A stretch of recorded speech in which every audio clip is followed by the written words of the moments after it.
So let's get into this podcast. So this is a bonus episode of my podcast, and it's really centered around the upcoming election, the presidential election, which is just a few days away. I got my family Ty on the line with me. He's gonna go in on this topic with me. We might offend some people. Hope we don't. It's just our political views. I hope y'all enjoy it. Leave me some feedback, and I'll see y'all on the next one. Hey Ty, you there? Yeah, All right. So what are we talking about? we are talking about this damn election that is going crazy, bringing America to its knees. I think everybody's sick of talking about it. Hmm. But, thank God it's almost over. You know what I mean? We're kind of at the finish line right now. So when you say bringing America to its knees, go a little bit, expound a little bit on that.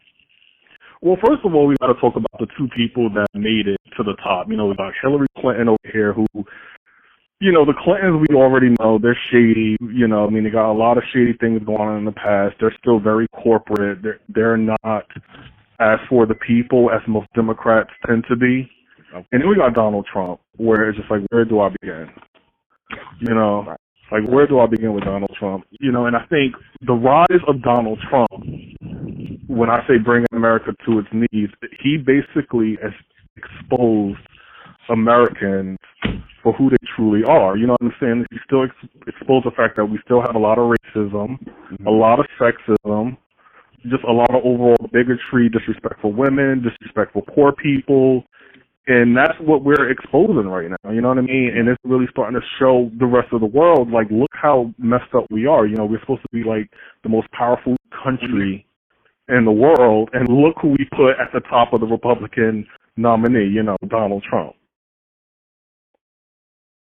It's like basically saying, okay, I want to go get open heart surgery. Am I going to go to an actual surgeon, or I'm going to go to a guy who said, oh, I think I could do that. All the other surgeons aren't as good as I am. I'm the best. Let me do this. Let me take care of this. And I think that's what Donald Trump is. He talks a good game. People are believing what he's saying, and he's playing on the hatred and the racism and sexism that already exists in this country. And in all honesty, it's actually pretty brilliant, But, a lot of people are just too kind of stupid to see how clueless this man is. Huh? Can you hear me? No, why can't you now? Oh, okay. I don't know why you couldn't hear me. All right, so I have a question. Yeah. So when Donald Trump makes statements like "Make America Great Again," when I hear that as a black man in this millennial generation, even though it was slightly before my time, anybody who's done any research or had a history class in middle school or high school or whatever, we obviously know that he's taking direct shots at everything that we've done as a people to move ourselves forward. If we're talking about the civil rights movement, and even before that, when we had a hard time even fighting for some of the most basic laws that we should be afforded as U.S. citizens. So when he makes comments like that, do you think that that's overtly basically saying that he wants this country to regress back to a time period when this country was white, radical, and racist? Is that what you hear when you hear him make statements like "Make this country great again"? I don't personally think that Donald Trump is coming from that place. But I do think his supporters are coming from that place. Like a large majority of people who live in the Midwest who are not around any type of minorities. Because people forget that blacks are only 13% of this country and Latinos are only 16%. So there's parts of this country where there are no minorities at all. And they want to keep it that way because in about 50 years, Caucasians will be the minority in this country. Absolutely. And they kind of see this trend happening. They see this change happening. And when Donald Trump says, oh, we need to build a wall and make America great again and all of this stuff, that's what they're taking from it. Everybody could kind of take what they want from it. People who are Democrats like myself, we just know he's not qualified. So we don't want to hear anything he has to say. But these people, for some reason, thinking this rich, white, entitled man and know what they're going through and know what their struggles are. He really doesn't, So okay, so are you saying that you don't necessarily think that all the comments that he makes and the positions that he comes out as standing on, you don't necessarily think that he's coming from a racist place? No, I really don't honestly think deep down inside that the man is racist. I honestly just think that he's playing to people who are racist. You know what I mean? Has Donald Trump done racist things in the past? He actually has. He got sued by African Americans for refusing to rent to him. But then people also bring up the fact that he won an award in 1986 for, helping to lead with Malcolm X and Rosa Parks and a few other people who won the award for helping with the civil rights movement. He got an award in the 80s. So he tends to flip-flop when it's convenient for him. You know what I mean? I just honestly think that he has no integrity, basically. He's basically going to say what he wants to say in order to get a vote. That's just how I feel about the situation. I mean, how do you feel about that? I'm glad you said that, because I have a very good reason for why I specifically asked the racial question. Because my personal opinion is, Donald Trump may be racist, he may not be, I don't know. But my personal opinion, I don't think the statements that he makes, I don't think the position that he stands on, I don't think the campaign that he's running has anything to do with race. No. I think that Donald Trump, and people might not like my position as far as what I'm going to say, because I'm not a Donald Trump supporter. I'm definitely a Democrat in every sense of the word, but I think that Donald Trump is a genius in what he's doing. Oh, absolutely, absolutely. Now, why I say I don't believe what he's doing is racially charged at all is because I think that Donald Trump knows exactly what every other right-wing conservative knows, that we as the general population in this country don't have a clue about the political process, one. Two, which I really want to go in on a little bit later, we don't understand as a nation, the individual, how the government system is structured in this country.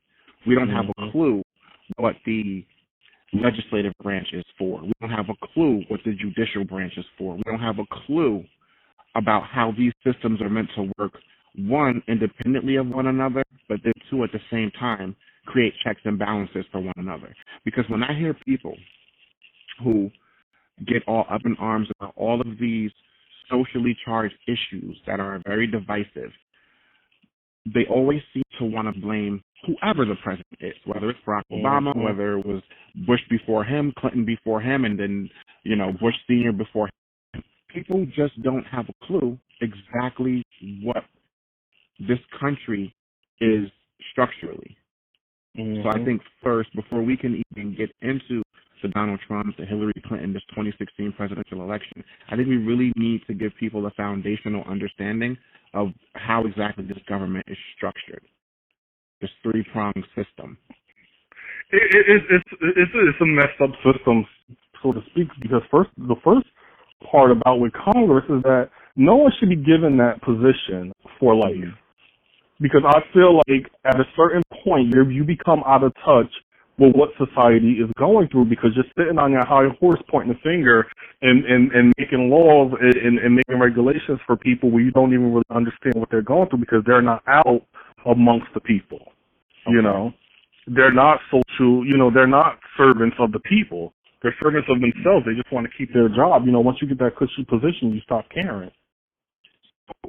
That, having said that, which I agree with 100% as being factual, having said that, who's really to blame? Because the way that I see it, in any democratic system, there's no office higher than the office of the citizen.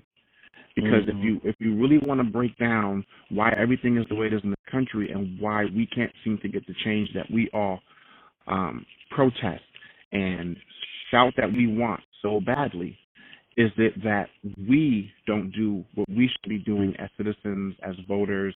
Because here's the thing. If we know that the people who are on this national stage, they're out of touch, they don't live the lives of everyday people, don't know or care to know what it is we're going through, then what I see the problem as really being is everybody is so focused on national elections, but when it comes to their town, their city, their state, when it comes to local elections, when it comes to midterm elections, people don't seem to understand that these same Republicans that get in the way of some of the most progressive change that we were promised back in 2008. When the midterm elections came, nobody went out to vote. People get so up in arms at the Justice Department and President Obama and what it's doing for black people. If you live in Chicago or if you live in Oregon somewhere, wherever you live. But you forget that those same police chiefs, those same district attorneys, those same superintendents, if you have complaints about the school your kids go to and whatever district they go to school, those people are also appointed. And they're appointed in local elections that happen right there in your town, at your town hall, that you drive right by those people who are picketing, and they've got the signs up of who's running for what office, and we pay no attention to it. We go about our day. These people slip into these positions, and then as soon as something happens and we realize that they're not for us, we're shouting for the federal government to step in and do something, which most people don't understand, that on the state level, for the most part, the federal government has no bearing on what happens. To me, it really, to be in honesty, it's really just a complete mess. I mean, I do honestly think our justice system and our government overall needs a complete overhaul. First of all, with the way we vote, because sometimes it's hard to hold ourselves as, civilians accountable for what these people do, because every vote doesn't count. Okay. And that's where we need to start. At every single vote should count.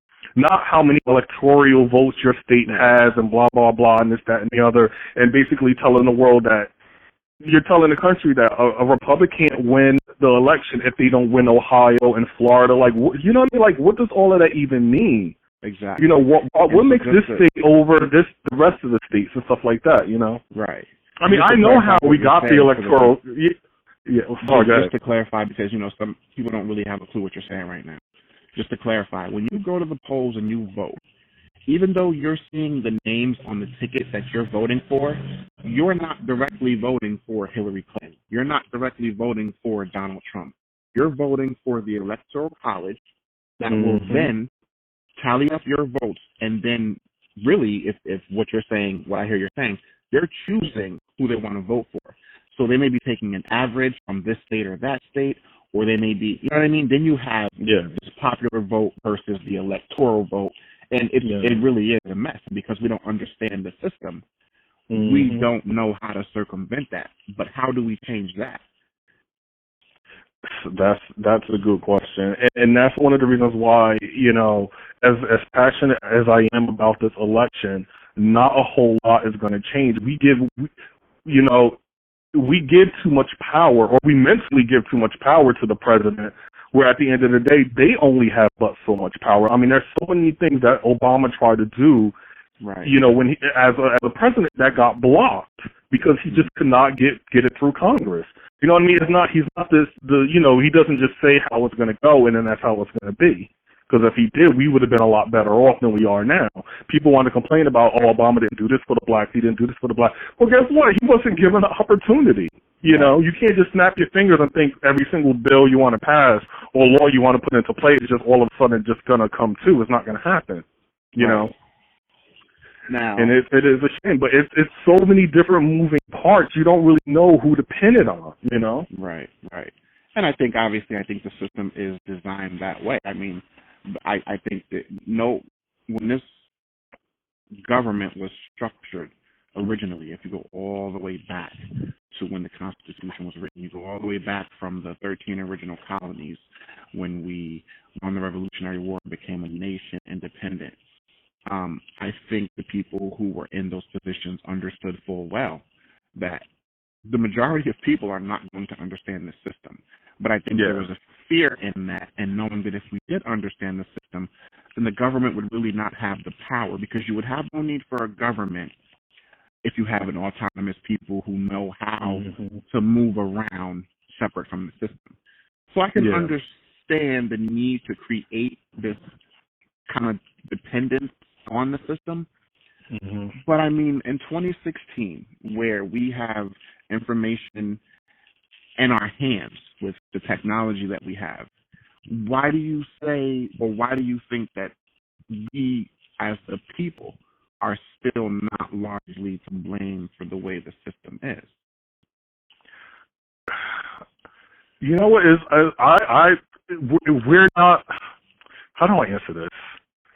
Okay, well, it's like back to what you said earlier. We're not educated enough, which I guess is our fault as a people for not being educated enough. But it's just like a trickle down effect. You know what I'm saying? Like, I probably know a little bit more about it than my parents did, and they probably knew a little bit more about it than their parents did. Your children is going to know a little bit more about how it all works than you did, because now with all the information being at our fingertips, because you usually learn this stuff in school, and then when you get into the real world, what matters is your job, you taking care of your kids, you're putting food on the table, so you don't always have time to think about that stuff, unless you really sit and watch the news every day. But now we're in the information age where everything is at your fingertips, so I'm learning new stuff every day. Right. But Americans, we're also very we're reaction-oriented people. When we see something we don't like, we pounce on it before we even educate ourselves. Right. It's like how you see people post things on Facebook because they read the headline, but they didn't actually open the link and read the story and figured out, oh, this is theonion.com. It's not even a real story, Right. So, we are partially responsible. But then at the same time, the government themselves, they're just representing the time that we're in too. So are they responsible? Because even if you want to be the good guy and you want to do the right thing, you have everything going against you, I think any politician, whether they're Republican or Democrat, when they get in office, they do have good intentions, but they can't make all of those promises happen. Right. But they have to promise it anyway because they have to tell us what we want to hear, Right. And that's where the system is messed up. They have to tell us what we want to hear, even though they know they can't accomplish it, and we know they can't accomplish it, Right. And I think and that's just how screwed up everything is. And see, that's what frustrated me so much back in 2008, because this man, our first black president, told people repeatedly that, look, this is not going to take one term. It might even take more than 2 terms. And he told people how difficult it was going to be, how important it would be to get out to midterm elections, to help put the people in office with him that would support him in his agenda.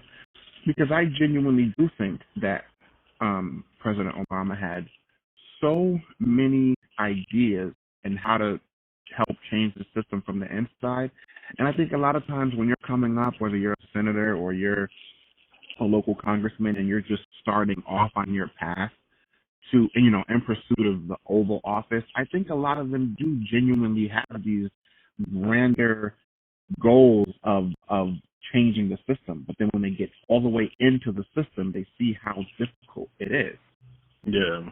But I think a big part of the problem too, though, is why is it that even though we were told over and over again what exactly we all need to do, why is it that we all fall asleep when it comes time for us to do what we need to do?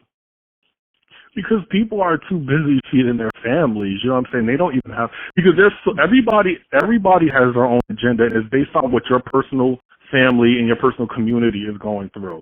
Mm-hmm. I just remember at a time, I was just way too busy to care about what was going on in the world, going on with politics, because, being in school, working 2 jobs, it is very, very difficult. I mean, a few of us could manage to do it, but there was definitely a time in my life where I just really didn't care, because I had to pay my rent.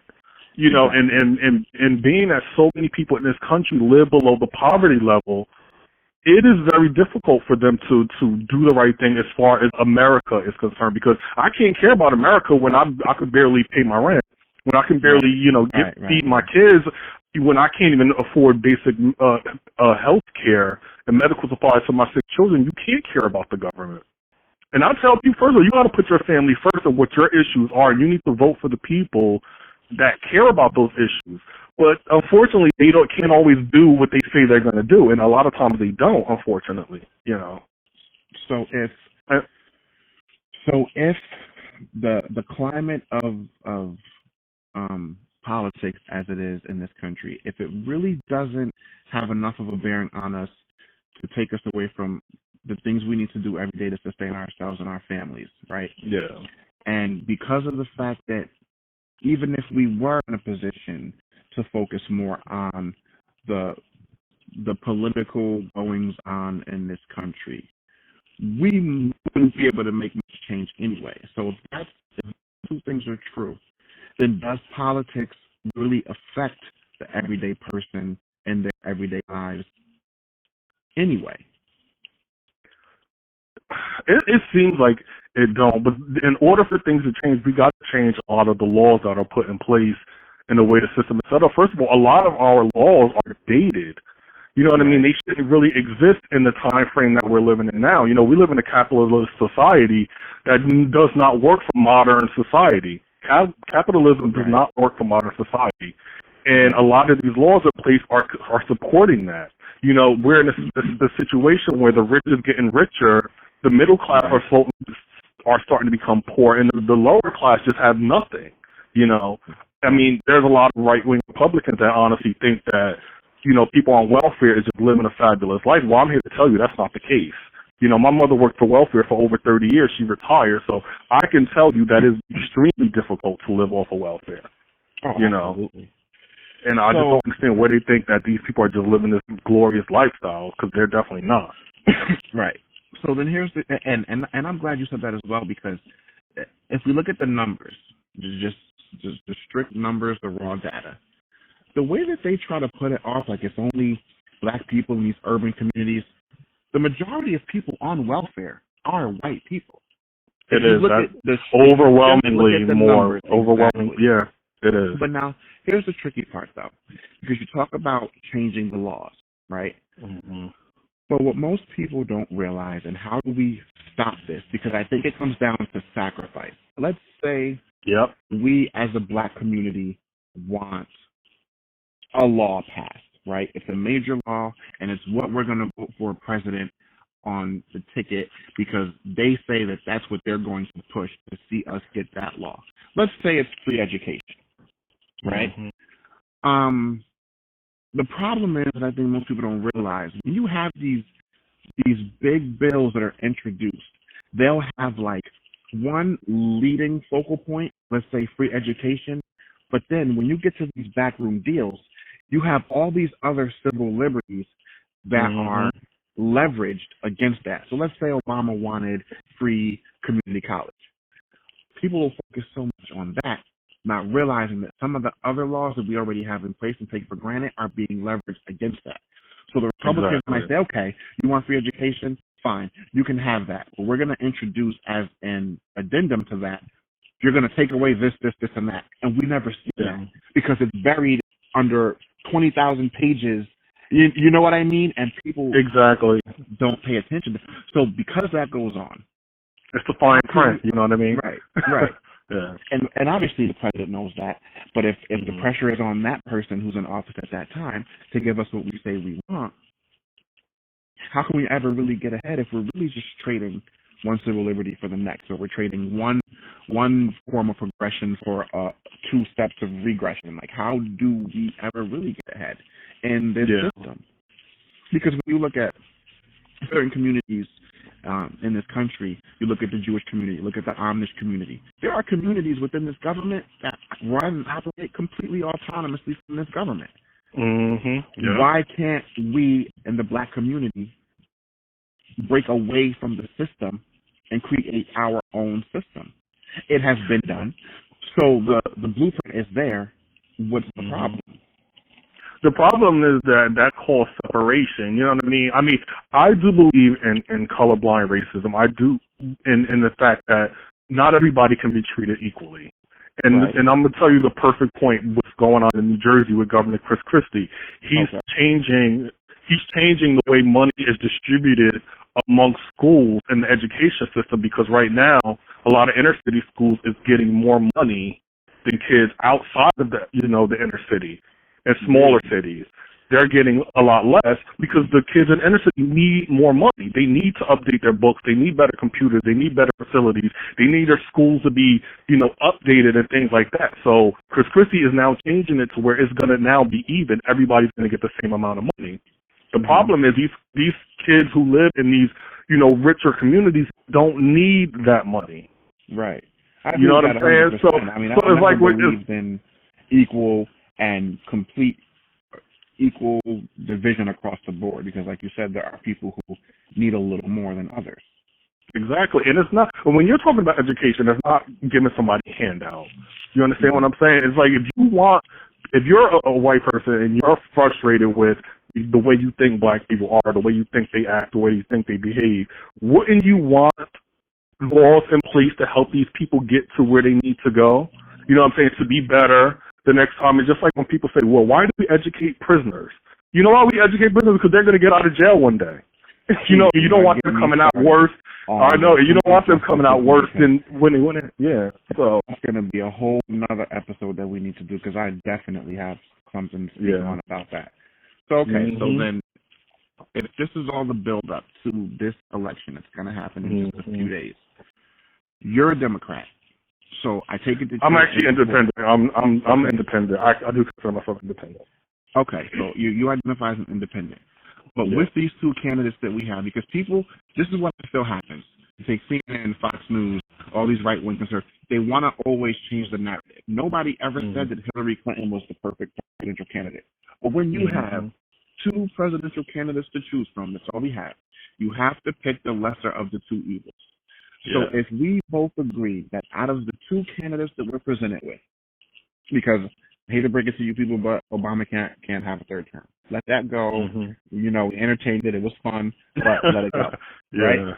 The thing is that we all, if we're like-minded, if we're commonsensical, we have to agree that Hillary Clinton, forget on a personal level, just from the standpoint of having the experience and knowing how a government works and understanding politics, she has the experience. If I was the CEO of a company and those are my two applicants, she clearly has the experience for the job that she's applying for, right? Exactly. So here's the thing, though. What is your if we know that Donald Trump is the last person that we want in that Oval Office come January when the inauguration takes place? For you as an independent, for me as a Democrat, what does the worst case scenario look like for you if in a few days all the votes are tallied and Donald Trump is elected the next president of the United States? What does that landscape look like for you for the next 4 years? What's that worst case scenario?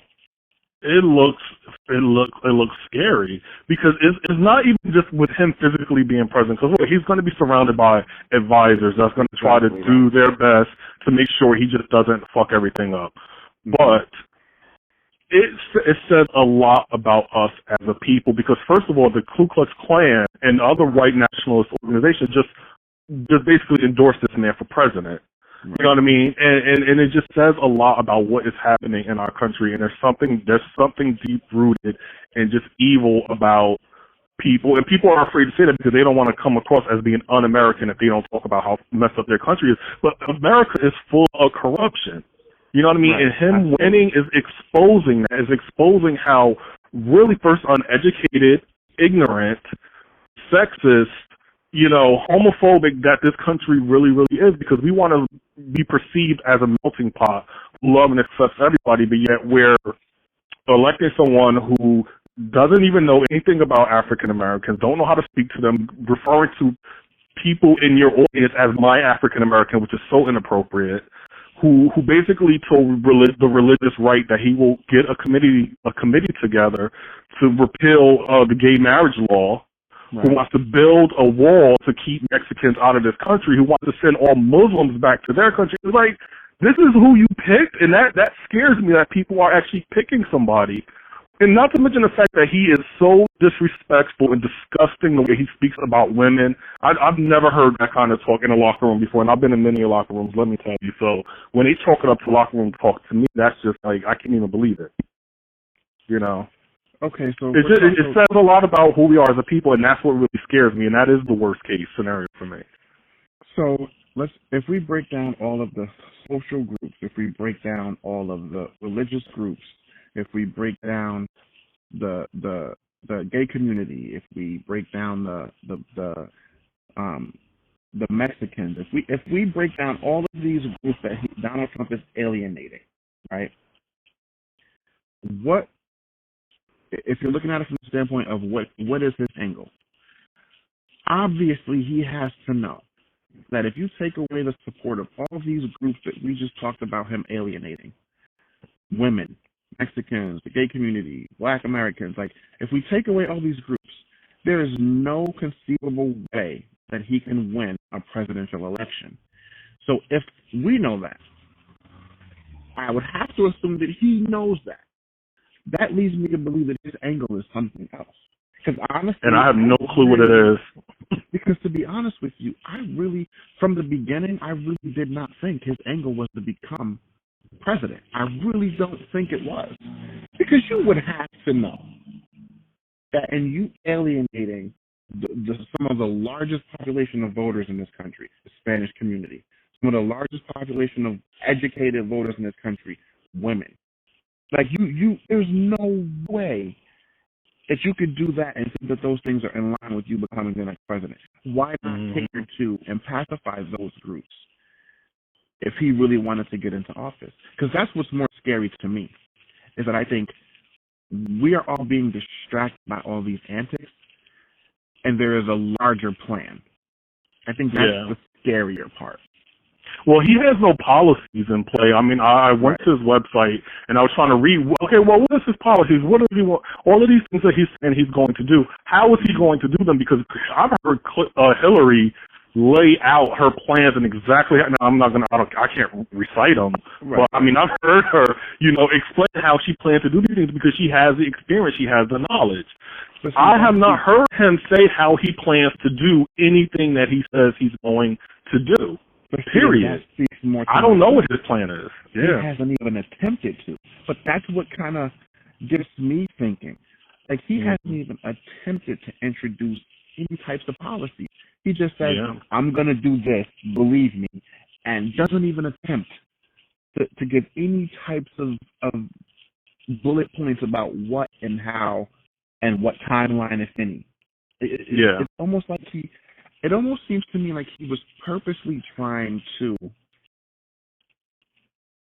discredit the Republican Party. But why?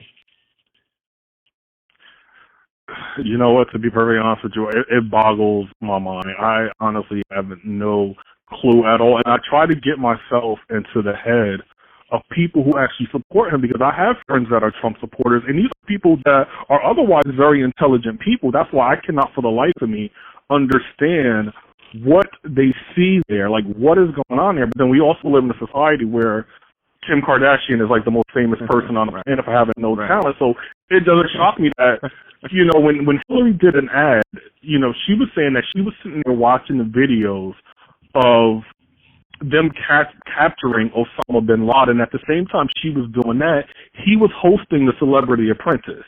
That speaks volumes. You know what I mean? That speaks volumes. This man was hosting a reality show for entertainment, a ridiculous reality show at that, while she was watching soldiers take down Osama bin Laden. You know what I mean? Like, even if you don't like Hillary, yes, Hillary is very shady. She has a shady, seedy past. She has done some things that a lot of people don't like, but this is our choice. You know what I mean? Like, come on, people. Right. I mean, and to be honest, that's what Donald Trump has done with his presidential campaign. He's turned it into a reality show. It is, exactly. It's a circus. Reality show. It's a circus. But it was so entertaining and it was so different that he got so many supporters, because I almost feel like people were so confused by what he was doing. And it was so, like, captivating that they just were like, who is this guy who's running for president? Well, one friend of mine who supports him made a point by saying that he wants Donald Trump because he feels like politicians, quote unquote, are so corrupt that Donald Trump isn't a politician, so he's better, and that he's a businessman and this and that and so forth. First of all, you can't run a country the way you run a business, because when you run a business, all you care about is the bottom line and making money. When you run a country, you have to care about people. You don't care about people when you're running a business. As a matter of fact, you step on many people as possible to become successful. How are you going to run a country like that? But here's the problem, though, because if we're dealing with the way it should be and the way it is, isn't the country technically already being run as a major corporation? I don't think so. Because if it is, we're doing a really terrible job. Because if we were running it like business, trust me, we would not. Well, we have $1 trillion deficit because George Bush sent us into 2 wars and really didn't accomplish anything. Right. And then Republicans complained about Obama because he didn't get the troops out of Afghanistan fast enough, but then yet we have the same people now are saying that they want to bomb ISIS and just drop bombs all over the place. Well, guess what happens when you drop bombs all over the place? You're sending our men who you complained about was there too long, you're sending them back over there. It's not like we're just going to go drop a bomb and come home and then throw a big party. You know, people just, this is what I don't understand about the American people. They really honestly are not educated, and they just have, and the stupidest people are the loudest ones, and that's what drives me nuts, you know? Now, this has always been my biggest problem with politics.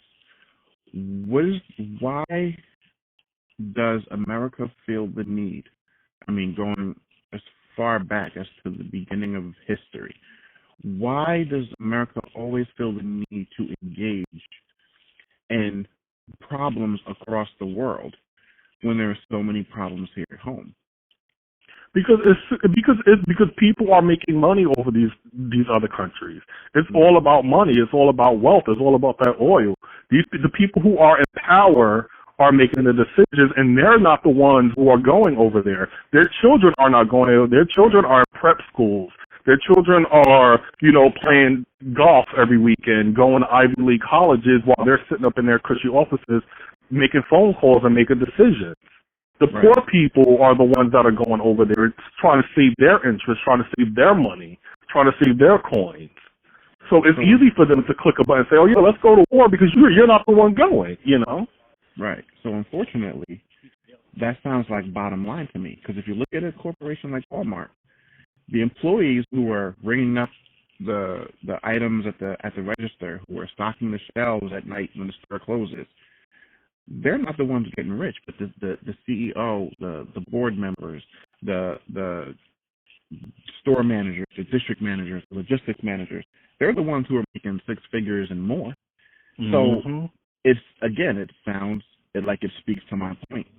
If oil can represent bottom line, if conflict in other countries can represent bottom line, I don't see how this country is not being run like a business.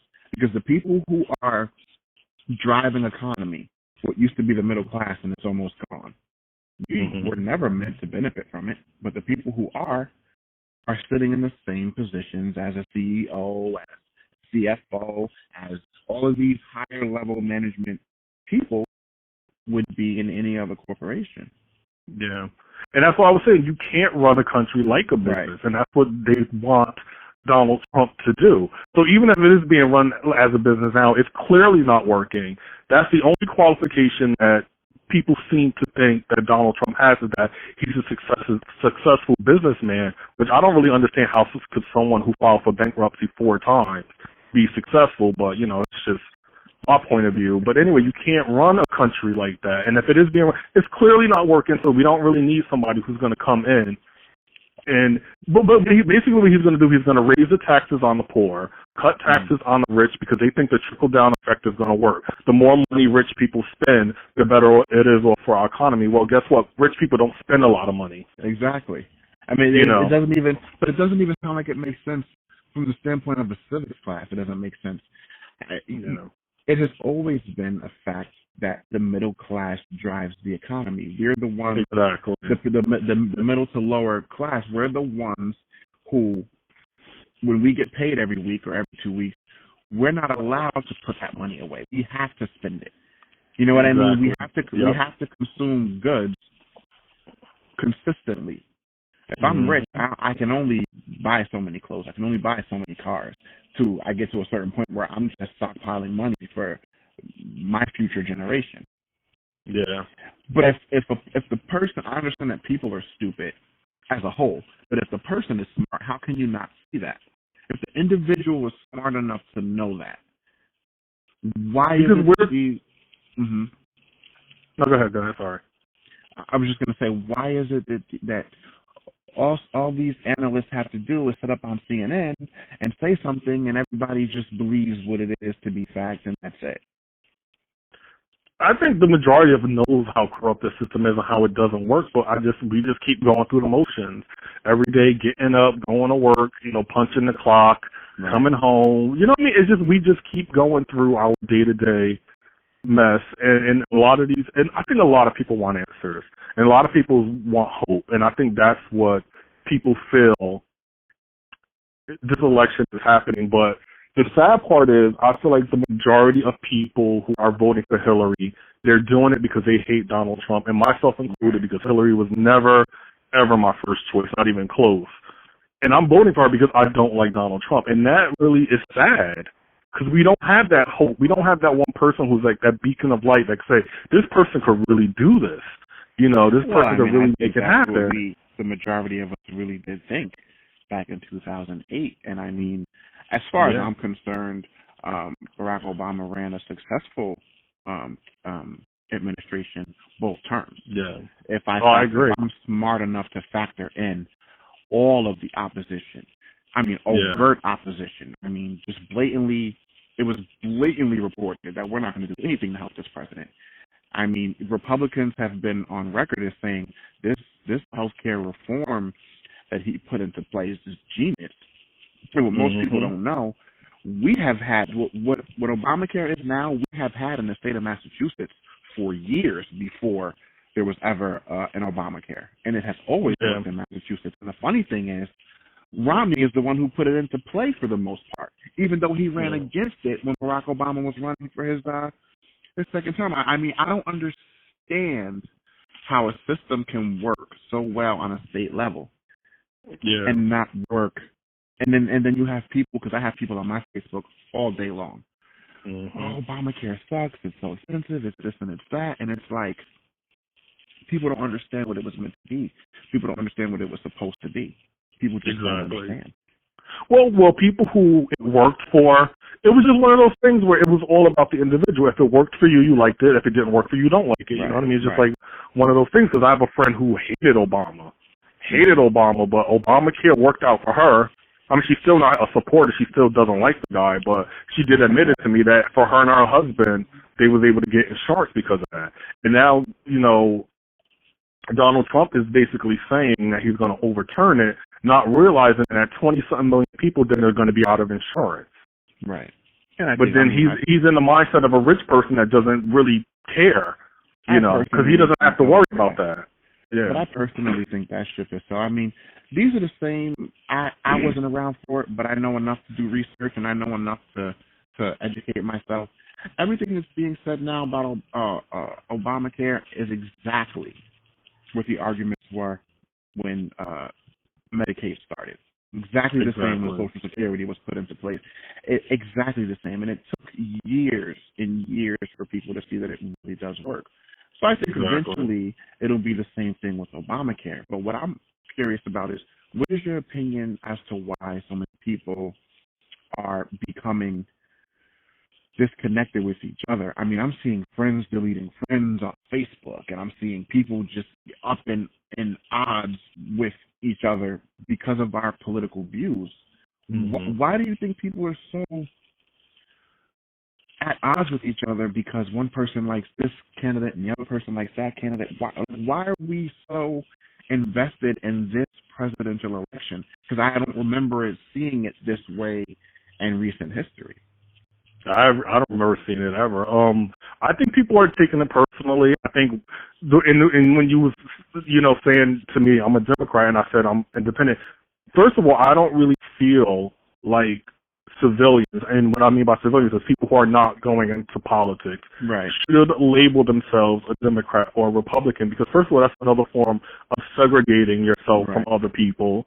And I think what ends up happening is that if you align yourself with a political party, you tend to have loyalty to that party, and that loyalty is dangerous, because then you tend not to call them out when they mess up, when they screw up, because you have this loyalty. And I think everybody should go into any election season open-minded to voting for anybody. You know what I mean? Instead of saying, okay, I'm a Democrat, I'm going to support the Democrats, so I'm this and that. Unfortunately, in this election, I'm probably voting for all Democrats because I didn't get educated enough on a local level election to really figure out who's doing what. So I was like, I'm just going to have to just vote for the Democrats, because they always seem to kind of be, they have the same interest that I have in terms of how I think this country should be run. I think that applies to everything in life, because I can identify myself as a certain, belonging to a certain group or whatever it is, but I'm still going to be open-minded enough to pay attention to all sides. I think for anybody to blindly follow anything just because, when I say that I'm a Democrat, I identify more with the idea behind it, that on a premise level can work. But when you start to incorporate people with their different agendas and, all the distractions that we have, I think that's where, I think the system itself is very optimistic. The system itself is perfect. But I think, like you were saying earlier, when you have all of these politicians who are so far removed from the communities who are directly affected by the decisions they make on Capitol Hill, I think that's where the disconnect comes into play. The system itself can work just fine. But when you start to have people fighting over this and fighting over that, and now we have to compromise this and sacrifice that, I think that's where we start to lose. You know what I mean? Mm-hmm. Well, for me personally, I think what drove me deep into the Democratic Party this election season was definitely about rights for the LGBT community, because civil rights, people don't understand how important civil rights are until they're threatened. Right. And it's hard for me, and that's something where a lot of members of the LGBT community did, even ones who were Republican, actually moved over to the Democratic side, because you cannot vote for a group of people who are determined to take away your rights. And the thing is, Mike Pence, the one who's running with Donald Trump, actually in his state, Indiana, actually put the religious freedom in effect that allows businesses to deny services to people who are gay and lesbian. Now, for me personally, if you don't want to serve me, then I don't even really, it doesn't bother me personally. You don't want to serve me, then don't. But you can't be getting tax breaks, you cannot be getting help and assistance from the government if you're going to deny a group of Americans rights and services to your business. You know what I'm saying? So if you're just a completely private business with no help from anybody, then that's fine, do you. But don't be expecting handouts and then say, okay, well, I'm not going to serve these people, I'm not going to serve those people. But I think, that is a huge issue for me in this election, is because Donald Trump already, promised the religious right that he was going to overturn gay marriage. And when that happens, it's overturning gay marriage, it's overturning gays' right to adopt children, it's taking away rights from transgender people, you know what I mean? And that's going to be a trickle down. They're going to start taking away everything. We're still fighting. Why do people not understand that, what you just said? Why do people not understand that if you allow any government entity to take away the civil liberties of one group, how can you not logically see that if you allow them to succeed at that the next step won't be that all of a sudden blacks can't vote again, or all of a sudden we're going to separate, what supposedly equal schools again? And how do you not see that that's the next logical step? Because if you don't, if you allow one freedom to be lost or taken away, then you're putting all freedoms at risk. If you don't protect all freedoms, then you're not going to be able to maintain those freedoms. It just is what it is. Yeah, you said it perfectly. It is because, if they're coming at one angle, they're going to come from another angle. I had an argument with this guy on Facebook where there's a city in North Carolina, I forgot the name of it, that are now banning guys from sagging their pants. Really? Now, to me, that is, first of all, you're telling me that I can't sag my pants, but it's okay for people to walk out in bikinis or shirtless or this and that. What does sagging my pants have to do with anything? The problem is people just don't like it, so they're going to make a law against it.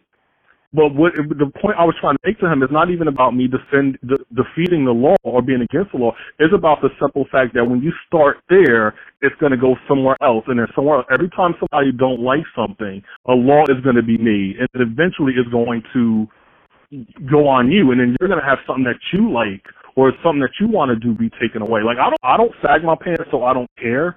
But I'm not going to sit there and support a law that's going to start telling people how to dress and how they should look when they leave the house.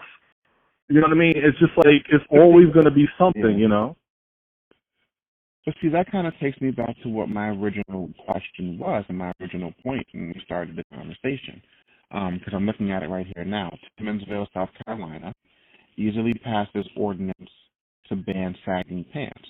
Now, here's the thing. This clearly happened on the local level.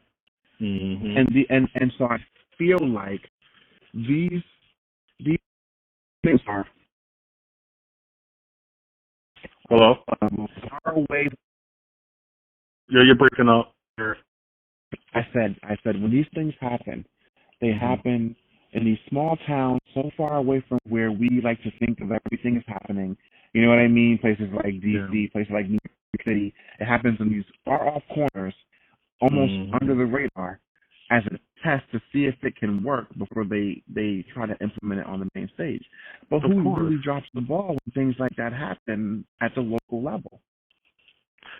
It's a community of people where the majority feels a certain way, and they feel like because we feel a certain way, we can pass a law against it, and then they get away with it, you know? Right. And it's a shame, you know what I mean? Largely, though, because so many people do not. Do you think that the political climate would change if more people, rather than focusing so much on national elections, really started to focus on their communities and the political process in their communities first? Because I mean, it's these same people who are sneaking into the office that would start to pay attention to until they hit the main stage, until now they are a state senator, and until now they are, you know, being appointed into Congress and potentially running for president. That's when they come across our radar, and then it's too late. Yeah. I do think it will, but I think things will probably get worse before they get better. I think there's just too many opposing sides, you know what I mean? Some people are extremely against something, and somebody is extremely for it, and people don't want to meet in the middle. And gay marriage, for me, is that thing, because people who are really, really religious don't want it, and they're not going to budge. And I, as a gay man, am not going to settle for no civil unions, no other BS title. I want exactly what everybody else is getting. Exactly. You know what I mean? And that's one of the situations. I mean, there's many other issues out there that are like that, but that's one of them where it's just like there's no meeting in the middle. You know, somebody has to get what they want, and then somebody's going to be pissed off about it. Right. You know, and the religious way is never, ever, ever going to stop fighting to repeal gay marriage. Like there's hundreds of organizations in this country that are constantly fighting and hiring attorneys and doing everything that they can to get it overturned. Like they're never going to let it go, you know. But now that the Supreme Court, you know, passed it, it's unlikely that they're gonna, you know. And but see, when it comes to that debate, I mean, I disagree with it strictly on the premise that religion as a whole, I mean, fought since the beginning of time to have separation of church and state. That's what this country was so-called founded on. Right. But yet, it always seems to be religion that wants to interfere and influence everything that happens in this country. You cannot have both. You can't have separation of church and state to the point where you can operate in your own way, but then when it comes to things that affect us, the people, then religion wants to have an impact. Of course, and they need to stay out of it. You cannot make laws based on what your religious views are, because there's people who aren't religious, there's people who have different religions, and the Europeans who came to this country when they stole this land from the Native Americans built their government based on a separation of church and state, because they were fleeing religious persecution from Europe. So they didn't want religion to play a part in the government at all. And people like to talk about the founding fathers and what their vision for this country is, but those same people want to deny gay marriage. You know, they want, again, it's a matter of convenience. If it's something they like, they want it, and if it's something they don't like, they don't want it, you know? So they don't know how to bend. The question is, what power and influence does the church have that other groups and communities don't have? Because how was the church able to get their standing and their separation from the state, but still the legal right to be able to identify with any religious group or faction you want, and the government cannot interject into that.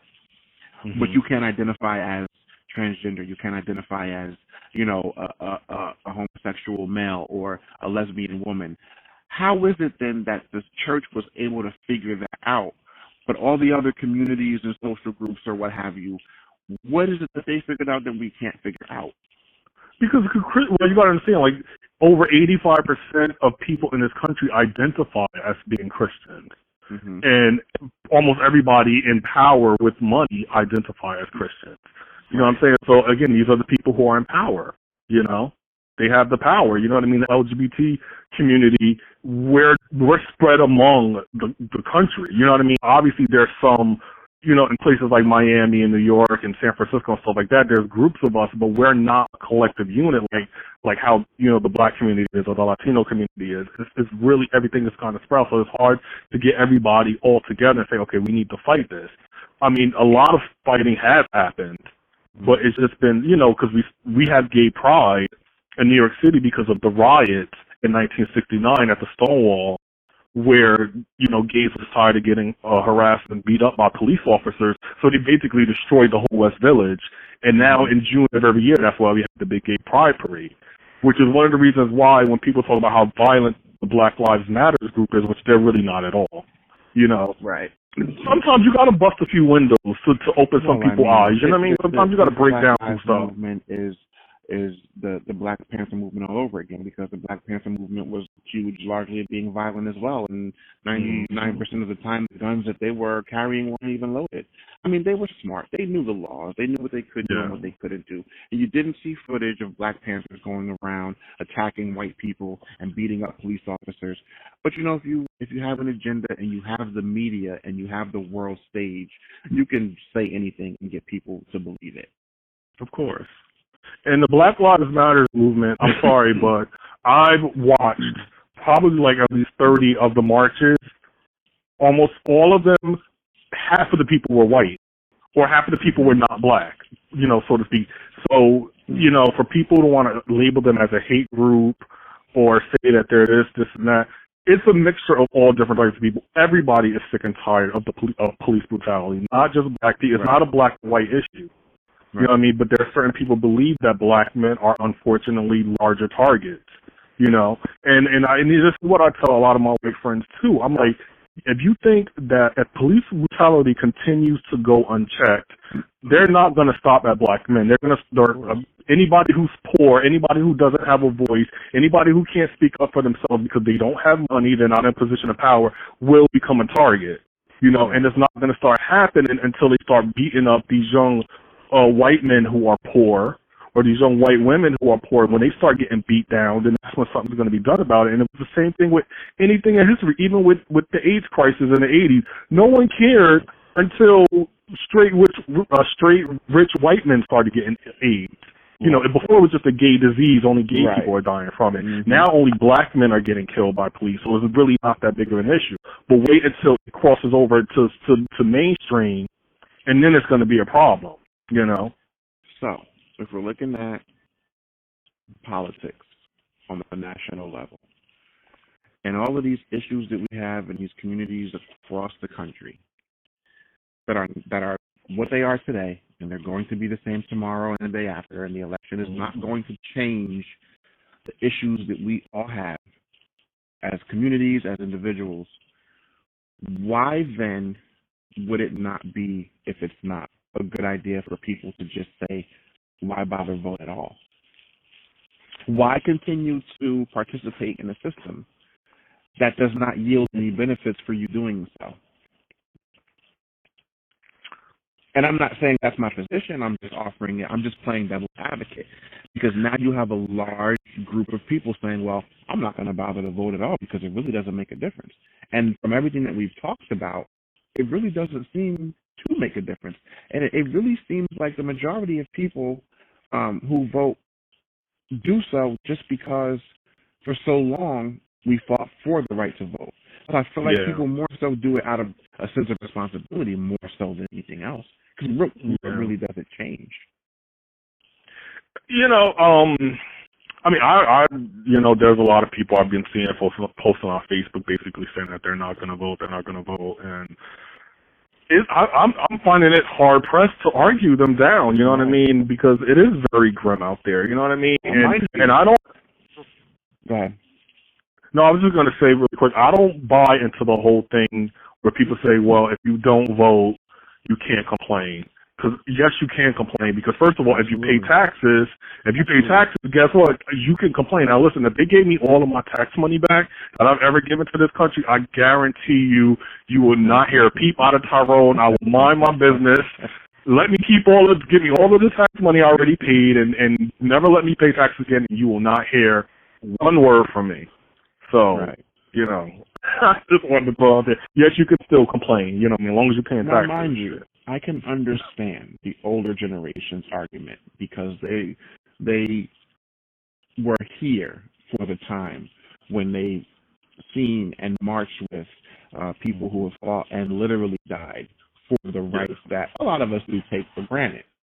But just like you said earlier with a lot of the laws being outdated, I also feel like a lot of the arguments that our grandparents and the people from the generation, you know, where they were here for the civil rights movement and everything that went on back then, I feel like that's outdated too. Because if you want to talk struggle and you want to talk movements, if you want to talk civil rights movement, every generation has its own civil rights movement. Because what is the difference from what Martin Luther King and Malcolm X and Medgar Evers and all these people from the 60s in the 50s and what they fought for? How is it any different from what the LGBT community is fighting for, you know, and their strive to get gay marriage legalized? How is that not a civil rights movement? And, you know, a lot of people in the black community do get angry when you try to compare the two. And that's what I have a problem with. You cannot, and this is what I hate the most about my black people, and I can say that as a black man. If the same issues that you have with the idea of slavery, if you strip away the fact that, you know, we have all these movies and this history that's so ugly, and we were dragged here from Africa and separated from our families and put in chains and all these things that went on. If you strip away all that, the basis of that was simply that you had a group of people, for no other reason than the fact that they were different, persecuted. How is that any different from the gay community? It's not different. I mean, people may want to compare it in terms of the level of brutality that blacks face over what's happening with the gay community. So, like, well, gay people aren't getting, you know, hung from trees and things like that. But when the gay community, too, you know, I have a problem. Yeah, I mean, but when the gay community talk, go ahead, sorry. Go ahead. So I was like, when the gay community is talking about their struggle, they're saying it is a civil rights movement. They're not saying, oh, it's compared to what slaves went through or even compared to what the Holocaust was. You know what I mean? We need to be thinking. You know, even if you want to speak to that, I mean, let's compare it. I don't care. I mean, you know, I'll compare it. I mean, let's compare the Holocaust. Let's compare, you know, slavery. Let's compare the struggle that the gay community has had to fight for so long. Who's really and what really is the barometer for what struggle is? Just because one is physical and one is mental and emotional doesn't make it any more or less. You cannot tell a person with their personal persecution and how they deal with that, because you cannot tell me that there have not been kids who have been scared and confused by their sexuality because of so many social parameters that they have not committed suicide. And you cannot tell me that there were not gay people who were not beaten and, you know, killed and all these hate crimes were not perpetrated against them. You cannot tell me that there are not things on record of that having not happened. Why? Just because it was not on a scale as large? I don't agree with that. It is countless stories out there, hundreds and hundreds and hundreds of stories of kids commit, and these are children. These aren't gay adults. These are children who are committing suicide because they're getting bullied at school, because they're getting picked on and stuff like that. And one of the saddest stories that I heard, I think it was in Texas, where the school started, because I guess one of the students committed suicide because he was being teased for being gay, and the school started this whole anti-bullying thing. So do you know kids who had parents that were religious was actually protesting the anti-bullying campaign that the school started because they felt like it encroached on their religious right. Like they think their children have the right to tell gay people, I don't like you, you're going to hell, this and that. They want their kids to have the right to do that in school. So these people are actually fighting against it. And how dare you call yourself a Christian when you are permitting your children to bully other kids because and the thing is, it really, like, that's something that where I'm glad I wasn't there because I honestly don't think I would have been able to contain my anger. And I hate and somebody would have probably got hit.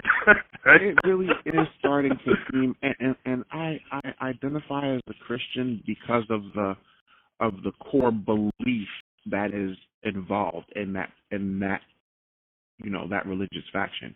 But when it comes to Christians, it seems like they are always at the forefront of all of the protests against every type of progression in this country going back 2,000 years, as if they forget that Christianity wasn't once looked at as a cult, as if they forget that the very basis of Christianity did not lead to their Savior, and I'm speaking for myself as well, that wasn't persecuted and left to die for the simple fact that they identified as what they identified as and wanted to believe in what they wanted to believe in. It is no different. So how do you take a group that should be at the forefront and stand for everything that goes against what they had to struggle with? It doesn't make any logical sense to me. It really don't. And I feel like this current political climate, that's why it's just becoming so important who we vote for. You know what I'm saying? Because are we going to vote for Donald Trump, who's going to probably personally doesn't have any problem with gay people, but he's going to want to get elected for a second term, obviously. So he's going to fulfill the promises that he made to the religious right by really getting the community together to overturn gay marriage. He wants the state to decide whether they want gay marriage to be legal. Something like a civil right should not be at a state level. Civil rights should always be at a federal level. And the thing is, the fact that we even had to vote whether gays should be allowed to be married or not, to me was actually disgusting.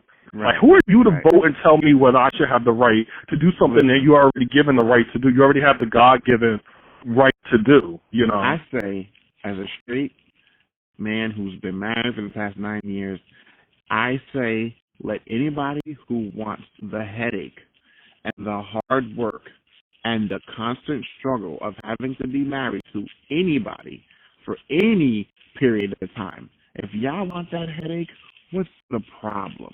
Like, you know what I mean? Like seriously. But to segue, I'm glad that I was waiting for the topic of state versus national. I was waiting for that to come up because I don't understand how a government can work when you have so many different systems within that government in direct opposition with each other. How do you have a federal government and you have laws at the federal level, but then you say, well, each state has a right to have their own laws and each state has a right to put their own, systems into place, and it can go completely against the federal government? How do you have that country work as a country? I mean, we're supposed to be the United States of America. I was going to say that. Every single state in this country has the legal right to be separate. It boggles my mind, let me tell you. The very premise of this government and the system and the structure of it doesn't make any sense to me. I'm the kind of person that I believe in you either have to be on one side when it comes to certain things or the other. When you try to be too much in the middle, that's where conflict comes into place. And that's what I was alluding to when I said that, I can understand the optimism of our founding fathers when they said, you know what, we don't want to repeat the same problems that we had that caused us to have to fight a revolutionary war to break free as an independent nation. We don't want to create those same issues. We don't ever want to be accused of being, tyrants and dictators and all that. So let's put a system in place. Let's call it checks and balances. But the problem is, when you're too much in the middle, I think a stalemate is worse than regression. I mean, you either have regression or progression. Pick one, though. You know what they say: if a shark isn't swimming, it's drowning. You always got to be moving forward. Right. I think what our responsibility as American people is that we need to allow our politicians to be 100% honest. You know what I mean? Because I think the biggest flaw in any election season is, like I was saying earlier, how they just kind of make a lot of empty promises. I want you to be able to say, this is what I want to do. This is what I'm going to try to do. These are the things that may get in the way. That's what, and just instead of saying, I'm going to do this, I'm going to do that, and this is going to happen, and that's going to happen, and tell me what you're going to try to do, because I'm smart enough to know that you're not going to do everything you say you're going to do, even if you want to. And I think if we can still elect people and they're that honest with us, if they're 100% honest with us, that will start a change in the right direction. Because then we can find out, okay, these are where the problems are, because such and such wanted to do this, and this is what blocked them from doing that. So then we can say, okay, well, that's where the issue is. The problem is our politicians aren't being honest with us. They're lying to us because they want to get elected, but we want to be lied to. And that's the sad part. We want to be lied to. And I think that speaks directly to the biggest human flaw that there will ever be. We all say we want honesty, but when we get it, we lash out against it. You have to decide what you want to do. I mean, I respect the person so much more who will tell me to my face they hate everything I stand for, but they said it to me, rather than to smile in my face while they have agendas that they're trying to keep from me. Exactly. Because if you go through history, some of the people that have tried to be the most honest have not been successful in any political climate in any time period other than, if you want to count President Lincoln, they call him Honest Abe, and I guess for the most part, if you do your research, and one of the best books I ever read was his autobiography, and I think he was largely successful because he did run on honesty. Because if you look at how the media is structured today with this 24-hour news cycle where they are just looking for something to fill a time slot, a lot of the reason why these politicians get into trouble is because they try to hide things that they know. You have to know. In 2016, you cannot hide. Yeah. So why not just put it out there? But that's why I think Donald Trump had so many people interested in him, because he was saying things that we know a lot of people think every day, but he was saying it out loud. And it's giving people the permission now to come out and say what they want to say. They're like, I'm so tired of political correctness and blah, blah, blah. You know why I believe in political correctness? Is because I'm not a savage, because I'm not a Neanderthal. Like, I want to live in a society where we respect other people. Not people say, I don't like political correctness. Yes, you do, because if I called your mother a bitch, you're going to curse me out. But if you don't like political correctness, why are you offended by that? You know what I mean? Like, people want to pick and choose what they think is offensive. They like what Donald Trump is saying because he's saying what they want him to say. But if I came and said the exact opposite, you're going to attack me. Well, where's the political correctness? You know what I mean? It's only when it's convenient for people. So you're right. A lot of people, he's saying a lot of things that these people want to hear, that they're thinking themselves, and they want to say they're tired of I want to be able to call you the N-word. I want to be able to call a woman this. I want to be able to call you that without being called racist or without being called sexist. That's exactly what they want. They want the permission to be able to say these things without repercussion. And the thing is, yes, we do have freedom of speech. You can say whatever the hell you want, but there are going to be repercussions, because if you call me the N-word to my face, you're going to be picking up your teeth. You know what I mean? So you have the right to say it, but I also have the right to respond. Exactly. You know, and that's the thing I think. Not even just on a political level. I think most people struggle with the idea of that. You have, because people confuse so many of our constitutional rights. I mean, yes, you have freedom of speech, but you also have to understand that if you say certain things, there are consequences. You can say whatever you want, but if you scream fire in a movie theater, understand there's going to be repercussions for that. You know what I mean? I think people just get too far into mincing the difference between being polite about your racism and being racist at all. You know what I mean? Like if you have to be polite about it, and this is my core belief, if you have to be polite about something offensive, then you understand why it's wrong. Exactly. I agree with that 100%. Exactly. So, yeah, okay, but if Hillary is elected, which I think she will be, what do we expect? What do we expect as black men? What do you expect as a gay man in America?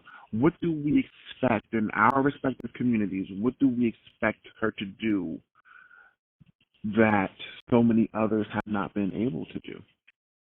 Well, I think what she needs to do is really to build a narrative between law enforcement and the community. I think that law enforcement needs to be trained better. They need to be told what their job is. Your job is to protect and serve, not to just, beat the crap out of people and shoot people and kill unarmed people. You know what I mean? I think she needs, but at the same time, our community also needs to hold ourselves accountable for our bad behavior because we're obviously not innocent. That's why a lot of us in our community stay in trouble. But that narrative is so important, And that speaks directly again to what we were just talking about, all these freedoms. I mean, I'm so proud of my black people for understanding their rights when a police officer stops them, but understand your first job is to get home safe.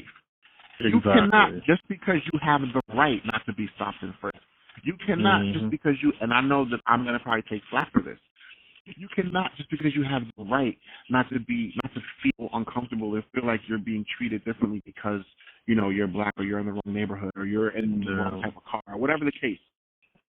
Does not mean that you can do and say things to put yourself into danger. I mean, I don't understand. Like, you have all these people making these videos perpetuating ignorance, and you have cops pulling up to, walking up to windows, and you have people rolling windows down, and I don't want to get out, and F you this and F you that.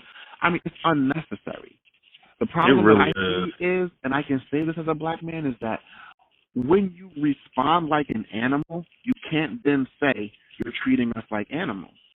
Because I take offense to all the stereotypes that I have to live down every day, whether it be at work, whether it be at a parent-teacher conference at my kid's school, whether it be out in the social world. I have to consciously live down all these stereotypes that I see all over WorldStar and Facebook and everywhere else.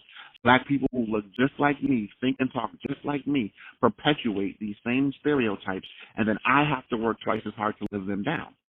Exactly. And it really is a shame because you can look at it from 2 points of view. It's like, first of all, whenever you meet me, whether you're white, Hispanic, Latino, you need to judge me based on who you see in front of you, not what you see other people do or what you saw on the internet or what you saw on TV, what you saw on cops.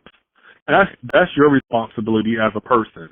But it's also my responsibility is not to perpetuate those stereotypes like you were saying. And the thing is, most cops are almost all cops are good cops. Let's just be honest with you.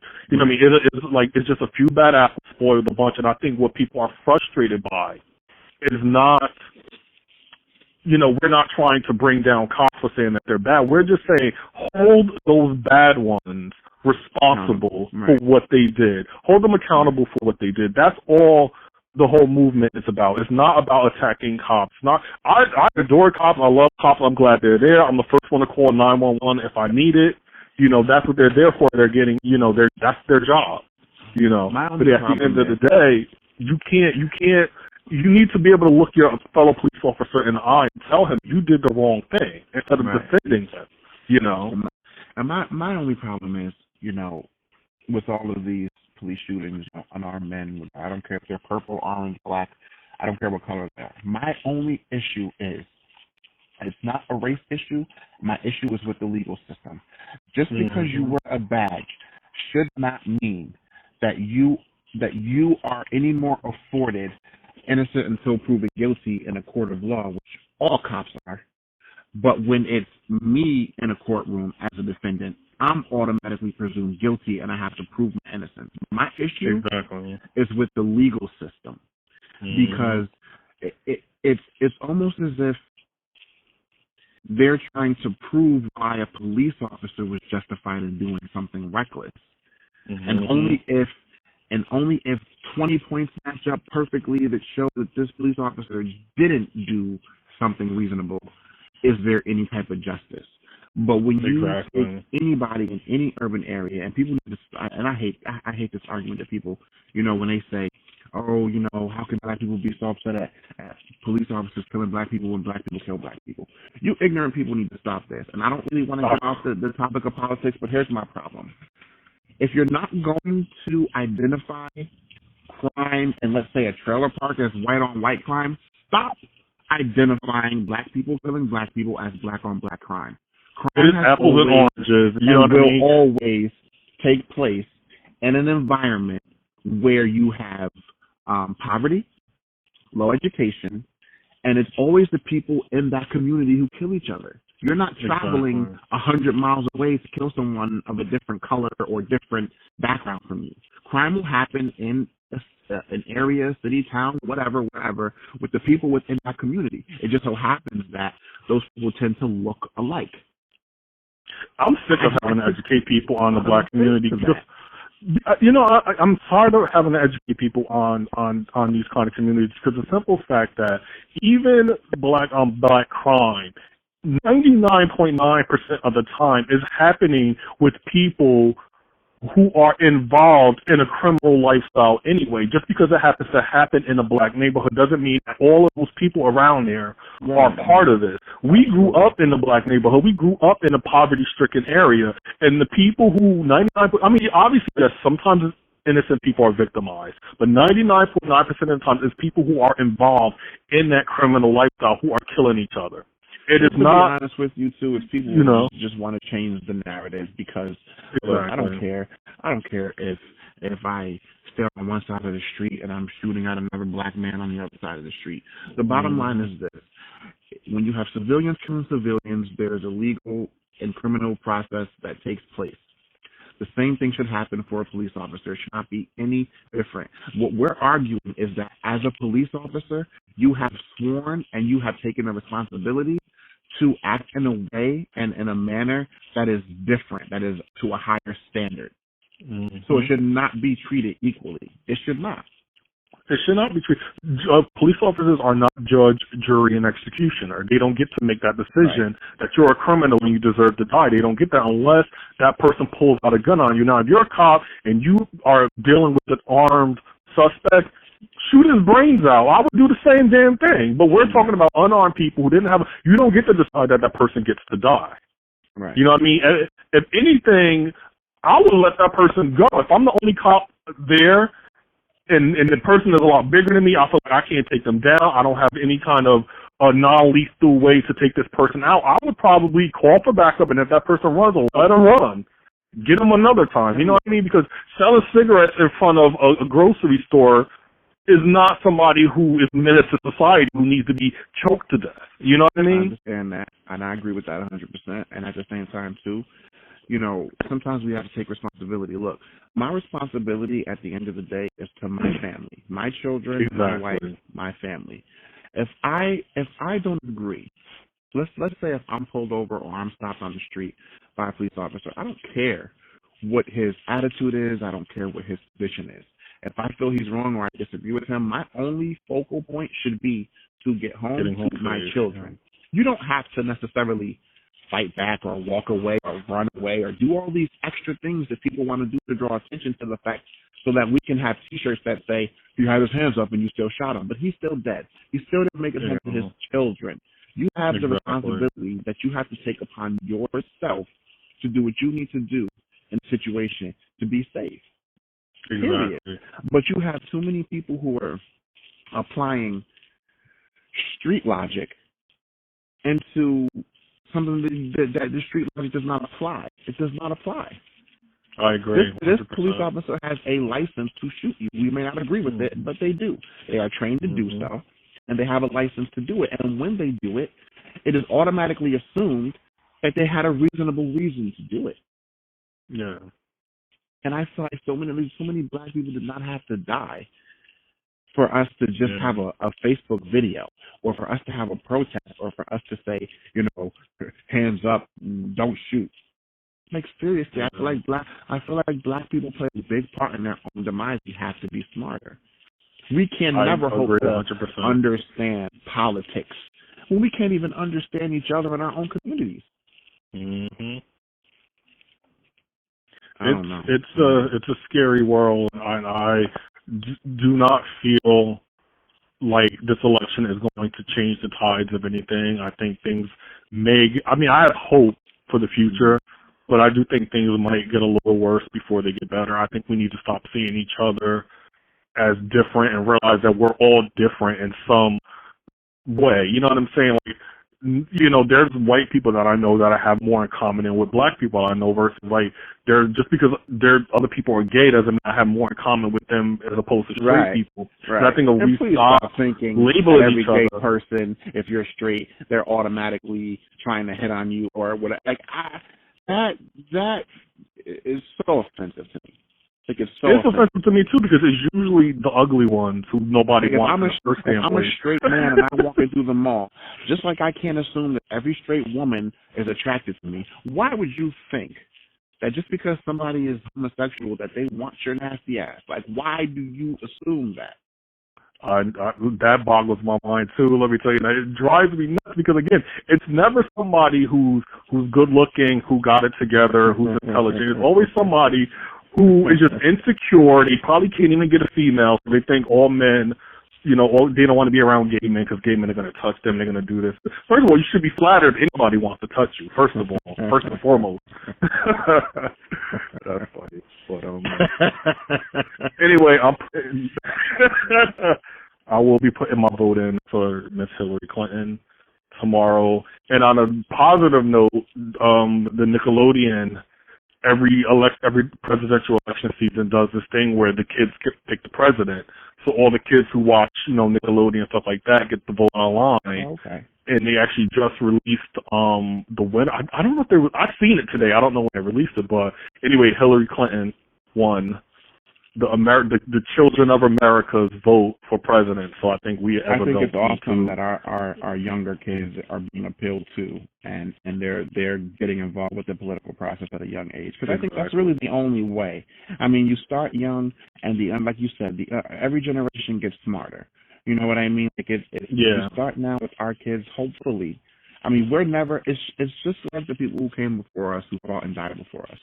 We're never going to see, at this stage in the game, we're never going to see the change that we want.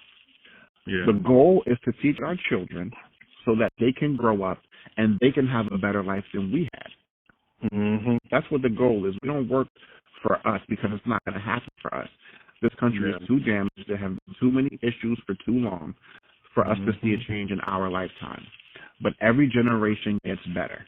And at a certain point, if you go far enough into the future, there is not even going to be a black or white. I mean, these kids now are so damn mixed, you don't even know what race they are. Exactly. And pretty soon that's exactly how it should be. One color, because there is not the only race that there ever really should be is the human race. And I think when we get to that point where it is just we're all unified and all just like one race, they're gonna look back on this history and like, what the hell were these people doing? Like, even though, maybe some people had lighter skin and darker skin, but why were they fighting over, like, stuff like that? It's ridiculous, Like, we can look back on some of the things that happened in history where we just think it's absurd, you know what I mean? And they're going to look back and they're going to think, like, wow, like, these people were so dumb. Right, absolutely. So, summation, to sum up everything that we talked about, what, if any, last words do you have for this episode? Or any last message that you want? Because there is a very large demographic of people that will potentially hear any podcast that I put up, for the simple fact that it's, on iTunes, which is worldwide, on Google Play Music, which is worldwide, so anybody can and will hear this podcast. So what, if any, last words or message would you like to project to the I just want to tell people is like, listen, at the end of the day, we all struggle. We all have our personal issues. Nobody is above a struggle. And, we just got to try to learn to, love each other, to respect each other, to know that not everything comes from a place of anger. Not everything comes from a place of frustration. Sometimes people are just hurt and they act out. And it's about being compassionate, about being loving, about supporting one another. Start in your community. Start with your neighbors. And just work your way out. Just be there for people. Be kind. The holiday season is coming up, so usually this is the time of year that people are kind of, mellow out a little bit, hopefully. So no matter who wins, we all got to pray that they do a great job, because we really, really need it. We need somebody who's going to get in there and do it. And if it's Hillary Clinton or Donald Trump, whoever, we got to really pray that they do the damn thing, make it happen. Right. But we as Americans, we got to, support each other and stop all this nonsense, So I'll close with this. First of all, when it comes to Americans, I really want to remind people that there really is no such thing as an American. And if you start to divide this country, then the whole point, whatever made this country so great in the first place is because there's so many different people from different walks of life, so many people from different religious backgrounds and different social groups and different classes and backgrounds. That's what makes this country great. And when you start to divide that and separate that, you're really taking away from what makes this great melting pot that we call America what it is in the first place. There are only 3 basic human rights, and that's life, liberty, and the pursuit of happiness. We all want the same thing. I don't care if you're Muslim. I don't care if you're Christian. I don't care if you're Catholic. I don't care if you're black, white. I don't care if you identify as gay or straight. I don't care if you're a woman or a man. We all want 3 basic human rights. And when you start interfering with people's human rights, there's chaos. And we don't have anybody or any system or any politician or any law to blame for that but ourselves. Because if we perpetuate the ignorance that is projected toward us, then we're never going to acquire any real knowledge that's going to help us progress in any way that's ever going to be meaningful. I mean, the universe does not internalize all of the bullshit that we put out into the world every day. It doesn't. We're just people struggling to survive and people struggling to be happy and provide for our families. I mean, that's just the way I see it. And until we all come together and understand that it's up to each of us individually to care about the collective, then I don't like the direction of this world, let alone this country. I mean, we just need to start looking out for each other. And the same thing that you want for yourself, you should want for everyone else. And if we all approach life from the standpoint of what do I want for myself and what do I want treatment for me and my children to look like, then we won't see color anymore. We won't see race. We won't see religion. We won't see any of those things. I say it all the time, and I'll always say it. If we stay together, we'll never have to come together. I don't pretend to know everything. I just know what I know. So thanks a lot for coming through and definitely making one of the best episodes. And I think we have to do definitely some more because there's so many topics that came up in this talk that we definitely can go in on. And it's just endless conversations that we can have. And I hope that we definitely can get to do that. Definitely, man. This was definitely a good time. Absolutely. It's good to kind of express yourself, get those feelings out there. Hopefully people listen and continue the conversation, in their own homes and everything. So, and it's definitely good to have someone who can come together, have a debate, because we don't always have to agree on everything that we talk about. But, when you can do it in an intelligent way, and I go my way and you go your way, and hopefully we learn something from each other, then that's really the point. I don't have the answers. I don't have the answers. No one has the answers. My only hope with my platform is to get the discussion started. And somebody will figure it out. If we just keep talking and keep trying, somebody will figure it out. Good, so I'll see you on the next one. I hope y'all enjoy. Take care. All right. Thanks. All right.